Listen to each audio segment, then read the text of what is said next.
आलसी गधे की कहानी। एक गांव में नमक का व्यापारी रहता था। उसके पास एक गधा था। व्यापारी रोज अपने गोदाम से दुकान तक नमक ले जाने के लिए गधे का इस्तेमाल किया करता था।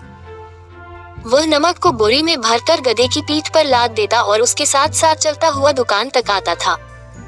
व्यापारी का गधा आलसी प्रवृत्ति का था। काम से बचने के लिए वह नित नए उपाय सोचता रहता था।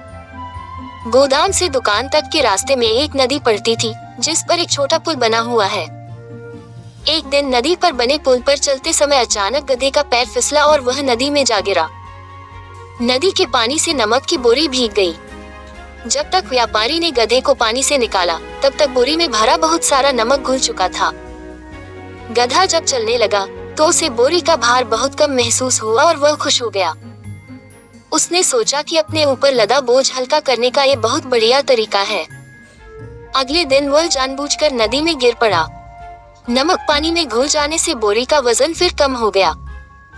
उसके बाद से वह हर रोज ऐसा ही करने लगा। रोज रोज गधे की ये हरकत देखकर व्यापारी उसकी चालाकी समझ गया। उसने गधे को सबक सिखाने का फैसला कर लिया और अगले दिन बोरी में नमक के स्थान पर रुई भरकर गधे की पीठ पर लाद दिया। रुई हल्की थी। इसके बाद भी आलसी गधे ने सोचा कि क्यों न रोज की तरह नदी के पानी में गिरकर इस वजन को और कम कर लिया जाए। इसलिए वह जानबूझकर नदी में गिर पड़ा। लेकिन इस बार बोरी में नमक नहीं बल्कि रुई थी। पानी में भीगकर रुई का वजन कई गुना बढ़ गया। गधा जब उठकर चलने को हुआ, तो इतने भारी बोझ से उसका बुरा हाल हो गया।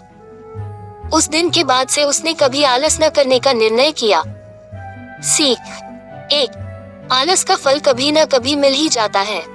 2, एक ही उपाय हर बार कारगर सिद्ध नहीं होता।